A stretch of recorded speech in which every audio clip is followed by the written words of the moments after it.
So hey guys, this is our new series What If Naruto was the master trainer of Black Charizard. If you like this type of content, so don't forget to like and subscribe our channel and let's get started. Minato nodded. Yes, you're staying at home. Naruto chuckled and shrugged. Sure, happy to. He hugged his mother tighter and smiled at his father. I've missed everyone. Naruto, muttered Professor Oak with a soft smile, it's good to have you back. It's good to be back, old man. The champ chuckled at the destruction around the area. Sorry about Sora and Tsuchi. I didn't know they'd cause so much trouble and danger for everyone. Naruto finally caught sight of Ash and Gary, and wow. Mito isn't the only one who grew up. Ash and Gary are young men now. Ash smiled up at his childhood hero. It's good to see you, Naruto. Yeah, it's about time you got back, muttered Gary with a smirk and crossed arms. Where did Garchomp and Tyranitar go? Wondered Misty out loud. Naruto smiled at the girl and snapped his fingers. I sent them away. They both just crashed into the ground over there. There was a flash and Garchomp and Tyranitar were back, both tattered with dirt and clearly still angry. They were growling at each other and were still in fighting stances, but the Espeon and Umbreon standing next to them and their paws on them, just in case. Yami and Hikari are very fast and precise, said Naruto, gesturing to Umbreon and Espeon respectively. They both trailed behind Sora and Tsuchi and barely teleported them out. Naruto patted his Umbreon's head proudly. Sora is my fastest Pokemon and Yami almost didn't make it in time. Thankfully Yami was smart enough to teleport near Tsuchi to catch up to him. Max looked at the Umbreon in awe. Wow, such skill in teleportation. Tyranitar and Garchomp started to snarl louder. Both of you, stop it right now. Immediately, the two titans were silenced and stepped away from each other. Come here. They both bowed their head, looking almost sorry as Naruto glared at them. I am very disappointed in both you. I don't care who did what. Both of you put everyone in danger and that is not how I trained you. Garchomp and Tyranitar bowed their heads even lower, just like they would when they were just Gible and Larvitar. Now get back to the field and stay there. Neither of you will be having dinner tonight. Begrudgingly, they both slumped back into fields, neither raising their heads. And if I find either of you causing any more trouble, I will let Amaterasu teach you both a lesson. For some reason unknown to the others, Tyranitar and Garchomp slumped faster away. Max looked up at Naruto with stars in his eyes. Wow. Misty, Brock and May were all shocked at how Naruto could tame such powerful Pokemon so easily. It was as if they were puppy Growlithe. But they were all also surprised that Naruto was so carefree and casual. They were all expecting him to be much more serious and intimidating. His reputation to around Kanto certainly made him out to be a scary and ruthless character. Naruto turned back and smiled when Mito ran to hold his hand. Well, what did I miss? Professor Oak chuckled almost awkwardly. I guess we should get back to giving out starter Pokemon. Kushina and Minato smiled and looked at each other. Our son is home. Here we are, everyone. After a brief hour of cleaning up, Professor Oak's laboratory was properly presented to the group of trainers and their families. All the files and Pokeballs were back onto their proper shelves, but most of the computers were cracked and shattered, leaving the normally high-tech desks scarce of screens. Fortunately, the overall infrastructure of the building was intact and none of the walls were cracked, though parts of the ceiling were void of tiles and some of the hanging light fell to the floor. But ultimately, all of the starter Pokemon were all perfectly intact in their Pokeballs and could be given out. Naruto scratched the back of his head. I'm so sorry about all the mess, old man. The professor laughed it off and waved his hand. It's okay, Naruto. None of the important things are harmed. He draped his lab coat over the back of his desk chair and smiled at the crowd as they surrounded the stack of Pokeballs. And I've always wanted to show these kids some proper Pokemon before they get theirs, and this year it actually happened. Tyranitar and Garchomp are definitely very powerful and well trained, well, when their trainer is present, but regardless, they are of extremely high levels. Professor Birch smiled along and nodded. I'll say, normal hyper beams, even from a Tyranitar, wouldn't have such destructive power. The younger professor recalled seeing clouds being blown away by the strong attack and remained in awe. I would go on a whim and say that Tyranitar is nearly at the peak of its potential. It is as strong as a Tyranitar could be. Max grinned and nodded. Totally. The Draco Meteor of Garchomp was gigantic, and Tyranitar's Hyper Beam was strong enough to reach beyond the clouds. That's way beyond what normal attacks like that could do. May smiled. They are trained by the Kanto and Johto champion, after all. Can we get our Pokemon now? Asked Mito loudly as she hopped up and down. Yes, we'll start right now. Professor Oak smiled at the girl and nodded as he gestured to the Pokeballs. Here are the choices again, kids, recited Professor Oak as he looked down at the group of excited new trainers. There are 3 basic types of starters here. Bulbasaur, a grass-type Pokemon, Squirtle, a water-type Pokemon, and Charmander, a fire-type Pokemon. Each of these Pokemon are easier than most to train and have already been taught to listen to their trainers, and they each have very powerful evolved forms. Mito was eyeing the Pokeball placed in front of the picture of a Charmander. She had already made up her mind years ago when she found out that her brother started out with a Charmander. She had seen Naruto battle with his Charizard and how amazing it was. Mito wanted to have something like that, not only a powerful partner, but also a close friend. Not to mention that she'd seen her brother ride of his Charizard's back and soar through the skies. That made her want a Charmander more than anything. Mito would like nothing more than to feel the clouds run through her hair as the world passed unceremoniously beneath them. And of course, the baby Charmander she met a few weeks ago in the lab was the cutest Pokemon she'd ever seen. Some of you have already told me you choice weeks in advance, so I've reserved each of you your requests. Professor Oak smiled at the daughters of the Namikaze family and gestured to her. Mito, come here. Kushina and Minato smiled proudly as their baby girl ran up to the professor, giggling excitedly as she clapped her hands together. Do I get my Charmander now? She asked loudly, making the others chuckle. Oak smiled and nodded. Yes, you do. He placed Charmander's Pokeball in Mito's hands and ruffled her hair.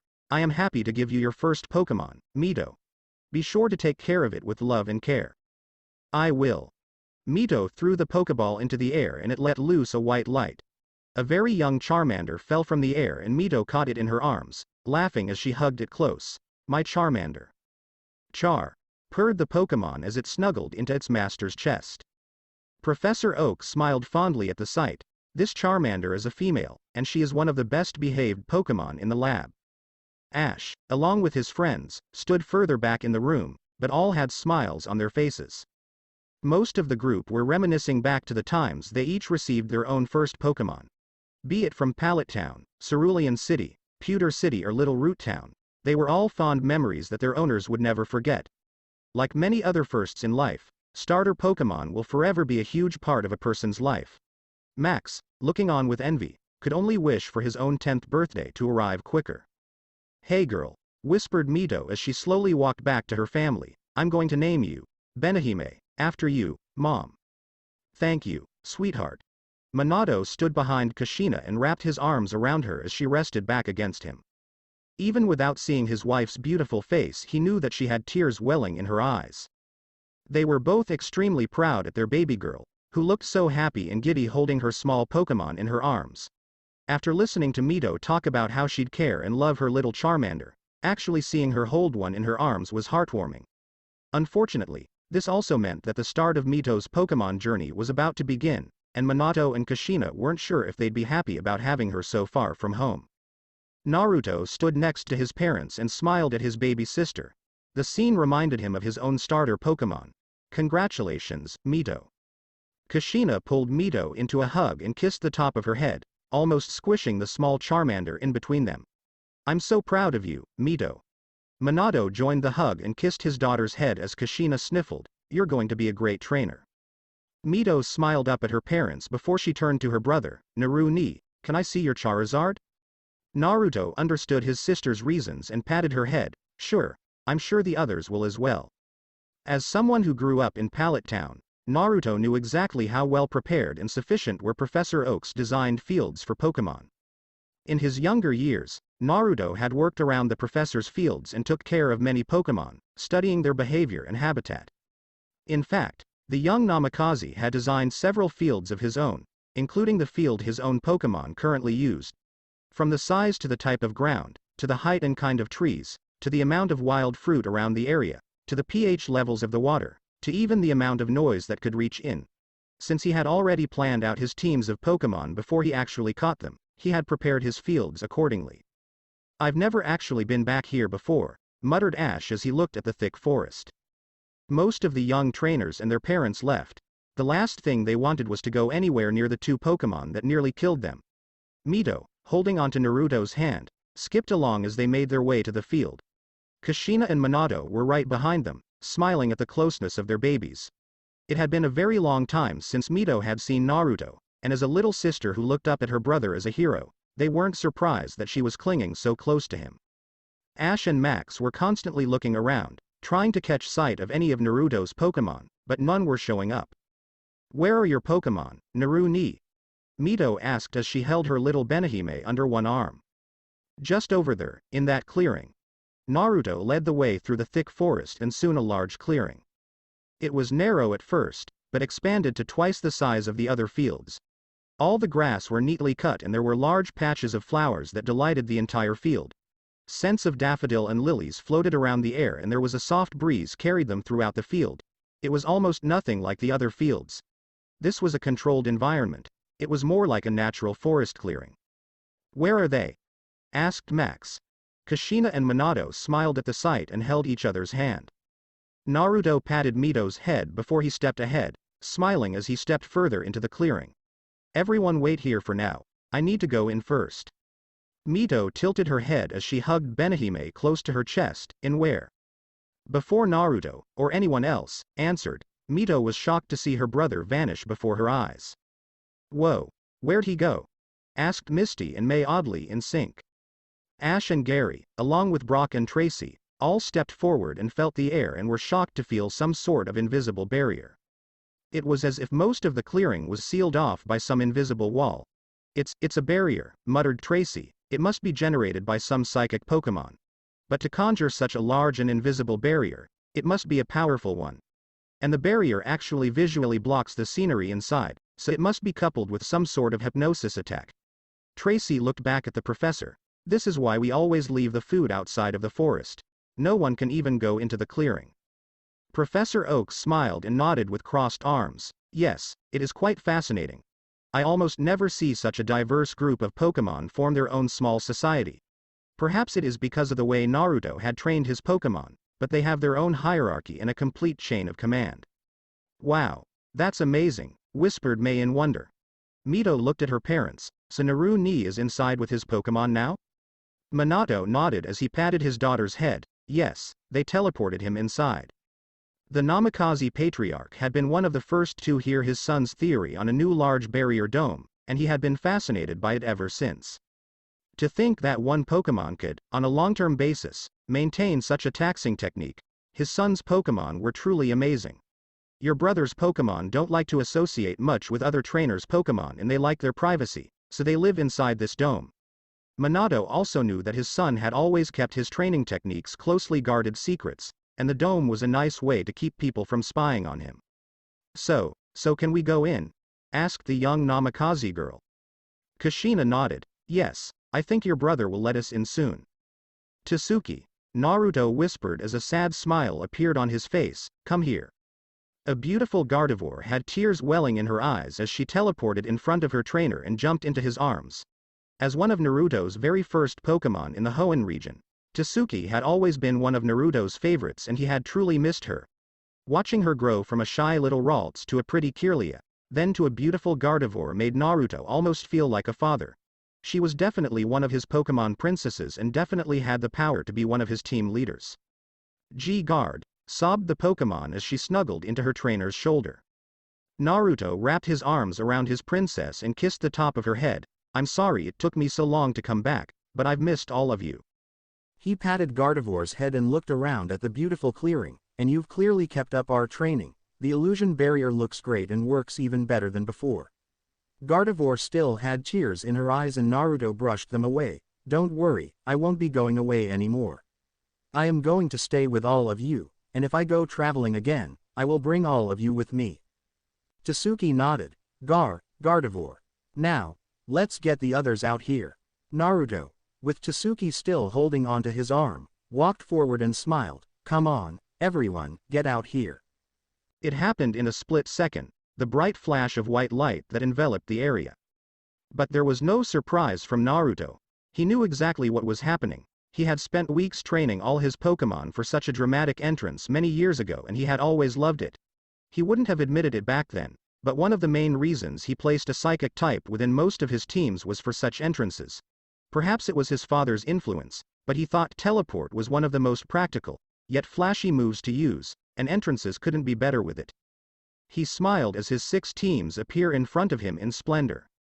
Standing at the forefront was his first team. A magnificent Gyarados, along with 2 glorious Pidgeot, a grinning Gengar, and 1 stoic Alakazam all stood proudly despite their lack of leadership. All the other teams fanned out to the sides. Naruto's second team, a Dragonite, a Dragonair, an amazingly red Gyarados, a Meganium, a Scizor, and a Sneasel. Then his third, Suchi, his recently angered Tyranitar, stood in front of his subordinates, a Blastoise, 2 Arcanine, an Aerodactyl and a Steelix. Then was his Hoenn team. The leader, a Salamence, along with a Blaziken, a Flygon, a Metagross, and an Absol. Gardevoir also belonged to this team, but she was still holding onto Naruto's arm. His next team was led by Sora, the Garchomp, and despite his slight wounds, he stood proudly in front of his troops. An Infernape, 2 Medicham, a beautiful Melodic, and a Luxray all looked proud. And finally, the 6th team was led by a Gudra, a Haxorus, Hydreigon, 2 Greninja, and Gallade followed behind. Ah, come here. It may have been a mistake to teach some of his Pokémon teleport or agility, because they all rammed into him and knocked him into the ground. Itachi, his Sneasel, was the first and attached itself to his head, just like he would when they traveled through Johto. Then it was Meganium, her name was Midori, and she knocked him onto the ground, but that didn't stop her from licking his face. Benny and Shiro were next, his twin Arcanine, and they, along with Midori, made his face dripping wet. Then Naruto felt something slither under him, and he was giddy to see his Aoiheim, his Dragonair, wrap herself around him with a cute smile. He was laughing as all his buddies, pals, princesses, smothered him with affection. It had been a long time and he really missed all of them. Goo. Naruto laughed harder as Gudra, with his usual big smile, pounced onto the group, covering everyone with goo. Goo, Gudra. Naruto hugged his happy dragon close. I missed you too, Saiken. Blast, Blastoise, muttered Mizukage as he sprayed the group with a jet of water, cleaning away the goo. Kazekiri and Kazekiba, his twin Pidgeot, made a vortex of wind around the group and dried everyone. Oh, I missed you all so much. Absol, named Shiki, nuzzled against his leg, making Naruto smile and scratch his neck and pat his head. I'm sorry it took me so long to come back, but that's the last time I'm leaving for so long. The blonde rested onto the soft scales of his Melodic and smiled at every one of his Pokémon. From now on, I'll spend a lot more time with all of you. He looked at Tsuki with a soft smile. Now, release the barrier, Tsuki. In an instant, his family along with the others were all standing behind him, looks of shock and awe on their faces. All of Naruto's Pokémon were standing in formation the moment the barrier fell, each leader standing proudly in front of their subordinates. It was as if they had been trained to appear as formidable and intimidating as possible in front of other people, even if it was their master's family and friends. Wow! Muttered Mei as she stared at the sight in awe. It was almost overwhelming to think that every Pokémon in front of her was probably just as strong as the clashing Tyranitar and Garchomp. Ash and Gary were thinking along the same lines, but they were also comparing their own Pokémon to Naruto's. They had some of the same Pokémon, but they could clearly tell that Naruto's were at much higher levels. It wasn't just because of their physical fitness or size, but was also their powerful disposition. It was as if they all had some sort of hidden power that revealed to everyone that they weren't regular Pokémon. They were the pinnacle of Pokémon development. Look at all of them, cried Max giddy as he jumped forward a little. Professor Oak smiled and crossed his arms. I've always loved how they all stand in formation whenever they meet someone new. Yes, it is fascinating, agreed Professor Birch, and it is good to see that you also have a lot of Hoenn Pokémon. He clearly noticed that Gardevoir was the one who was responsible for the barrier dome, which was already impressive, but the others looked awesome as well. The Blaziken, Flygon, and Metagross look very healthy, and it was always nice to see a trainer with an Absol. Wow, he muttered as he noticed the other Pokémon. You also have Pokémon from Sinnoh, Unova and Kalos. Naruto smiled and patted Saiken's head. Yes, I've traveled around before I challenged the Elite Four, and I've had these teams since I was 15. Mito tugged on her brother's hand. Naru-ni, what about your Charizard? The ex-champion smiled at his baby sister and nodded. He's right here. He reached for one of the Pokeballs attached to his belt, but unlike the rest, it wasn't red and white. It was completely black with a white center. And when his other Pokemon noticed him reach for it, they all seemed to stand up taller and become more serious. Come on out, Amaterasu. The usual white light came out of the Pokeball and a tall figure emerged from it. Char. Its slight grunt sounded like a roar and made Max and May step back from shock, and soon a magnificent Charizard stood proudly in front of everyone. Instantly, everyone knew that this was no normal Charizard, it was a lot bigger and taller. It was also a darker shade of orange and its flame was much more intense and large. It was so hot the group felt a little uncomfortable standing around it. The professors were also surprised to see Tyranitar and Garchomp bow their heads and avoid the gaze of Naruto's first Pokemon, as if they were afraid that they were in trouble. Though, everyone's attention were mostly drawn toward the eye patch Amaterasu wore on its left eye and a long scar that stretched from the corner of that eye down to its left cheek. Benihime squirmed a little in Mito's arms and whimpered as she looked up at Amaterasu. See Char. Relax, you guys. Naruto reached up and patted his oldest friend's neck. He's really friendly and would never hurt you. Amaterasu looked down at Benihime and reached down with his claws, only to pat her lightly on the head. Naruto smiled and Mito giggled. See, he's strong, but friendly. Kushina and Minato smiled and stepped up to their children. That's really sweet. Mito looked up at Amaterasu with a smile. So, this is what a Charizard looks like. It had been a long time since Mito had seen her brother's starter Pokemon in person. She saw him on television when her brother's battle with the Elite Four was broadcasted, but the last time she saw Amaterasu in person, he was probably still a Charmeleon. Well, it looks a lot bigger than Ash's Charizard, muttered Misty as Brock nodded in agreement. Naruto smiled. Yes, Amaterasu continued to grow after he evolved and as he grew stronger, he grew bigger as well. So are these all your Pokemon, Naru-ni? Not at all, replied the blonde with a smile. These are my main teams and each are based on an individual region. I trained these teams specifically to battle against Pokemon gyms and the Elite Four. Naruto held onto Mito's hand and led her further into the clearing. The rest are over here. The others followed behind along with the 6 teams and they walked into an even larger clearing, and the group was once again shocked at the sight. There were no teams or overwhelming Pokemon, but it also looked nothing like a Pokemon laboratory field. Hey guys! Cried Naruto loudly. At his call, hundreds of Pokemon of all range and sizes rushed over to Naruto, all giddy and happy at the sight of their master. But these were not the insanely trained titans like the ones of the teams, they were almost like wild Pokemon. Almost immediately, Twin Pichu latched themselves onto Naruto's head and nuzzled into his hair. Dozens of Nidoran, male and female, Rattata, Pidgey, Growlithe, Vulpix surrounding Naruto and all tried to jump up at him. Coming in a little slower were amazingly several Dratini, and one of them was pink. Mito couldn't even hold herself back and ran to pick it up, gushing as the small dragon whined when it couldn't reach Naruto. Holy smokes! Cried Max as loud as he could, there must be hundreds. May and Misty were in titters as hordes of Butterfree and Beautifly surrounded them. Wow, I love this place. The girls, along with Max and Brock all walked into the group of Pokemon and enjoyed their affections. They're all so friendly and cute. Brock was in awe at the amount. I wonder how many Pokemon are here. Just under 600, to be exact. Professor Oak would check each of the Pokemon every day, and he knew the numbers better than anyone. Ash and Gary were staring further down into the clearing and saw more Pokemon coming, and there were some very rare Pokemon in the crowd. They aren't just normal wild Pokemon one would find around normal areas. Some of the Pokemon here are very rare, like the Dratini, especially the pink Dratini. Kushina walked up to Mito and gave her son a look. I can't believe you were hiding this little beauty from me. The pink Dratini purred as Mito and Kushina petted her head and started to make her way up Mito's arm. She is so precious and cute. Dratini nuzzled into Mito's long hair and seemed oddly comfortable nesting on her head. Oh, and she likes you, honey. Naruto smiled and nodded. Yeah, she does like you, Mito. The girl giggled and patted the Dratini as Benihime reached up higher to see it. I really like her too. Then how about you keep her? Mito was shocked and looked up at her brother. Really? Misty, May and Max all looked envious as Naruto nodded. Yeah. I'm not training her at the moment and I already have a Dragonite and a Dragonair in my teams.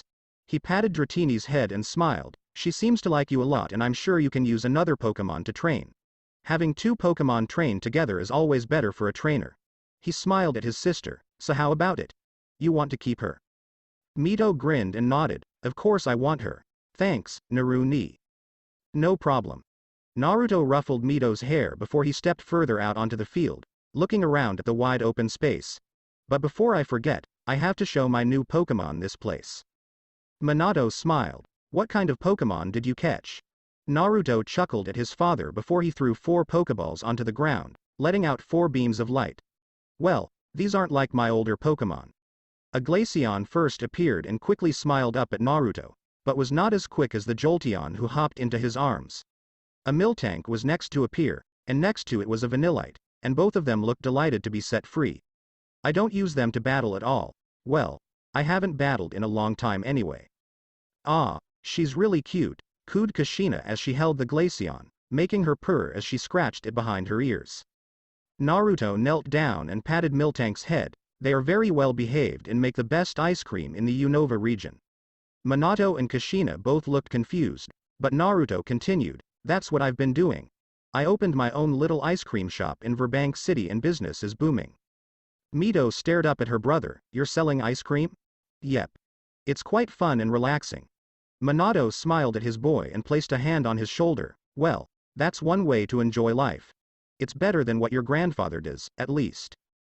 Naruto chuckled, definitely.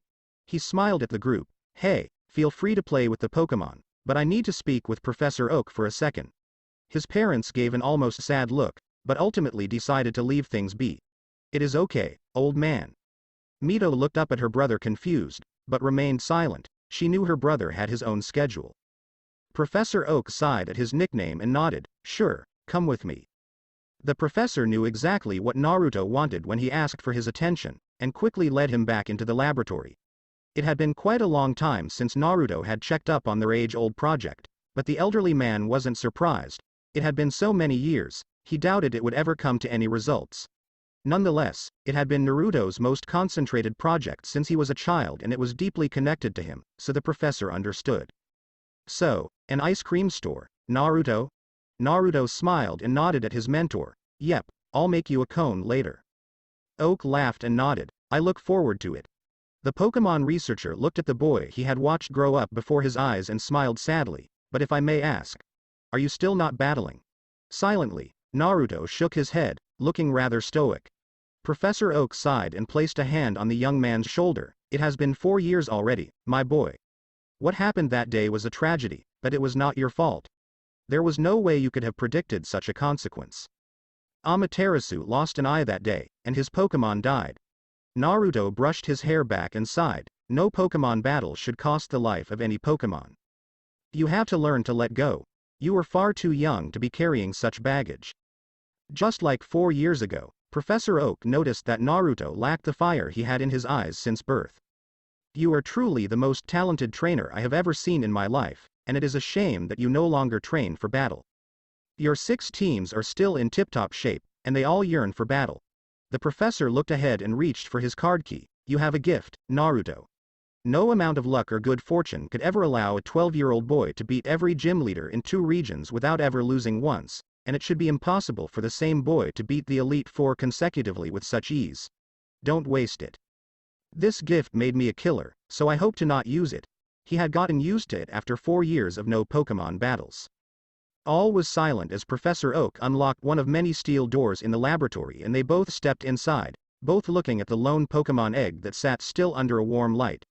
It was the only specimen inside the large room, and there were many computers attached to it. It showed a steady heartbeat on the monitors and Naruto smiled softly as he placed a hand on the egg, tracing his fingers along the whirlpool patterns on the white shell. It's been a long time, whispered Naruto to the egg. In a way, the egg was Naruto's first Pokemon. According to his parents, on the day he was born, this egg mysteriously appeared and ended up next to him in his crib. He was still a baby, but had his arms wrapped around the egg protectively, and since then, Kushina and Minato had allowed Naruto to keep the egg like pet. They had all thought it would hatch within a few weeks, but much to the confusion of the Namikaze family and the fascination of Professor Oak, it never did. The professor had ran countless amount of tests on the egg, and he couldn't find the slightest hint of its species. All they knew was that the egg was still alive and still had the ability to hatch, but for some reason, it just wouldn't. Since you're staying for a while, I think you should talk to the egg more. Naruto nodded and picked up the egg. I definitely will. Suddenly, a vision flashed before his eyes and he saw a shadow of a Pokemon. Lugia. The image